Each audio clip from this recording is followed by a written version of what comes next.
Hello, আসসালামু আলাইকুম everyone. কেমন আছেন সবাই? ভালো আছেন? আশা করি সবাই ভালো আছেন। এই যে বলেছিলাম তালের পিঠা করব, তো আজকে নিয়ে আসলাম আপনাদের সবার জন্য তালের পিঠা। সব সরঞ্জাম দেখানো যাচ্ছে।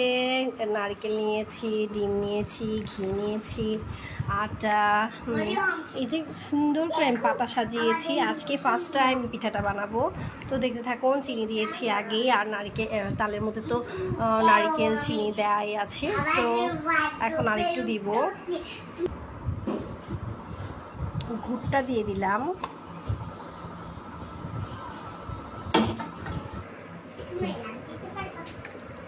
ডিম দিয়ে দিলাম, বন্ধ করে। চিনিটা যখন ভালো করে গুলে যাবে তখন তখন পর্যন্ত একটু মিক্সড করতে থাকবো। এটার সাথে একটু দুধ দিয়ে দিই ছটপট করে। আসলে যারা রাঁধুনি তাদের মন চাইলে যে কোনো কিছুই বানানো সম্ভব হয়, ইনশাল্লাহ সেটা মজাও হয়। আমার মন মতো এই রেসিপিতে সব কিছু দিচ্ছি। এখানে ঘি দিয়ে দিব,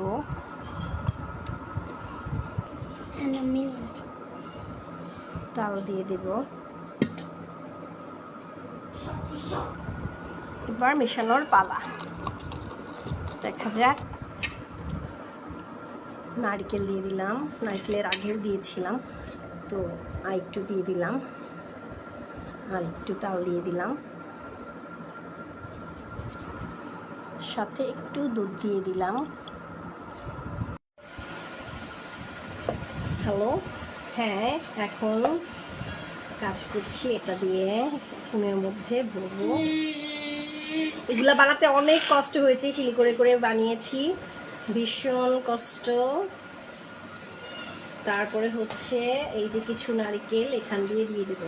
আমি এটা একবার নেটে দেখেছিলাম, কোন দেশের জানি ফেমাস পিঠা।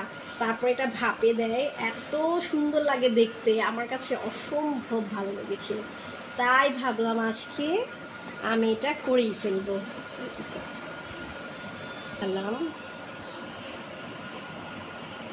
এই যে সুন্দর করে এগুলো সাজিয়ে দিব নারকেল, বাস। এই তো এখানে ভাবে সাজাবো, পরে এগুলো সব ভাপে দিব, বাস বাস। এই যে এখানে সবগুলো সাজিয়েছি, এখন ভাপে দিব। ভাপে দেওয়ার পালা। চালনিতে যে পানি রেখেছি, পানির মধ্যে এটা স্ট্যান্ডটা বসিয়ে দিয়েছি। এখন এটা এরকম হয়েছে, তো ভাপ দিলে পিঠাটা নরম তুলতুলে হয়, খুব